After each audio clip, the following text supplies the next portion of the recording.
The Berny Titanium T2576 is a Seiko VH31 powered field watch.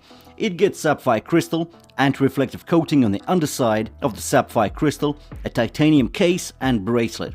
It gets 50 meters of water resistance, a unique layered element styling, Japanese Seiko, hybrid quartz movement with the sweeping seconds hand. It's insidiously light, 65 grams on the titanium bracelet or 40 grams if you go for the cheaper option on the canvas strap. So what could be better than getting a field watch that's accurate, precise, super lightweight and super durable? As well as that, it's super cheap. So $70 for this Berny titanium watch, and the link to the listing will be in the description below the video, so do check it out if you're after a sharp price. And now let's get into the details and talk about this Berny in a lot of detail. Let's do it.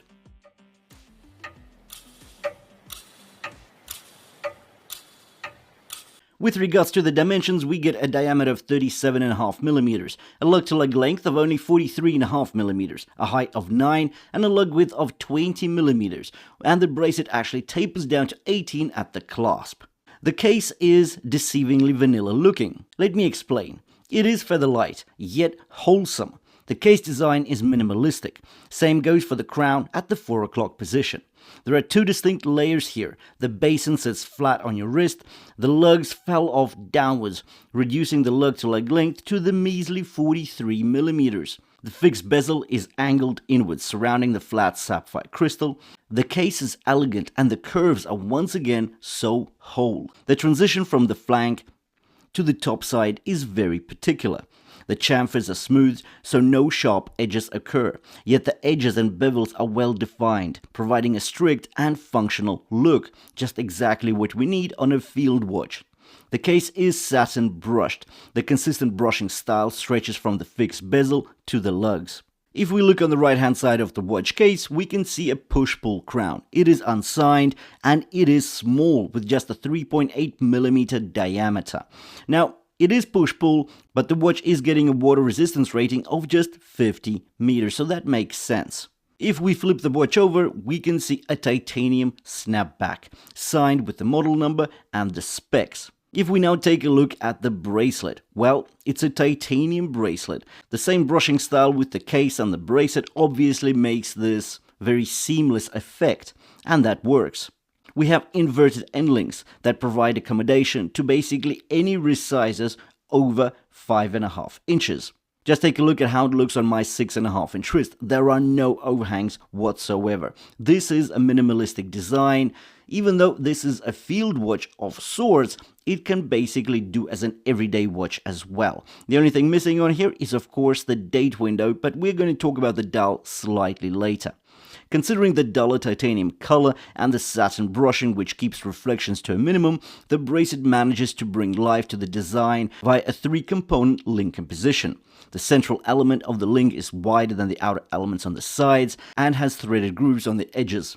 These ridges or threads along the bracelet actually make it look more interesting, mostly because we don't have much reflections on this titanium finish, and this just makes it, more interesting. The bracelet width tapers down from 20 to 18 millimeters at the clasp.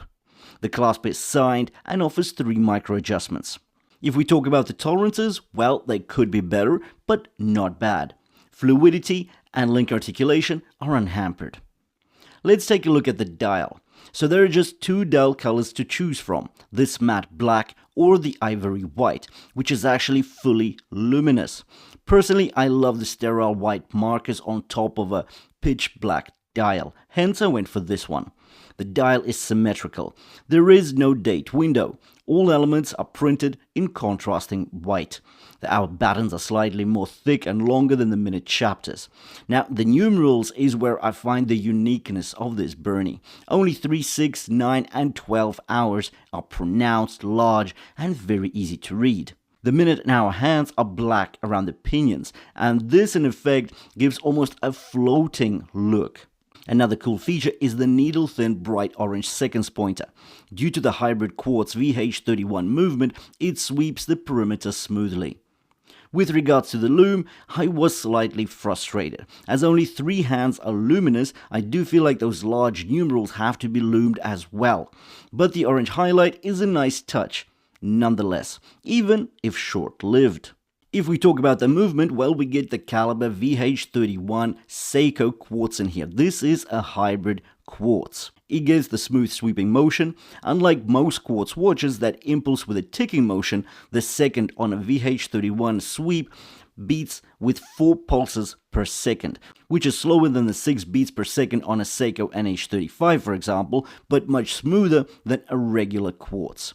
We get an accuracy of plus minus 15 seconds per month, and the battery life should last around 2 years. So this is the Berny Titanium Fieldwatch. For the $70, I think it's a really good price. Now, the link to the listing is in the description below the video, so do check it out if you're after a sharp price. Thanks for watching, and let me know in the comments what you thought about this piece. Now, just before you go, you should know that there are 2 more very similar models from Berny.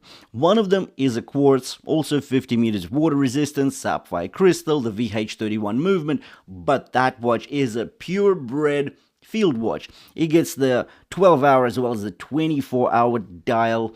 It just looks great. There are more color options available, and that one costs around $50. That's it. For around $80 though, you can get an automatic version of this watch, a self-winding automatic, and it's powered by the Miyota 8215.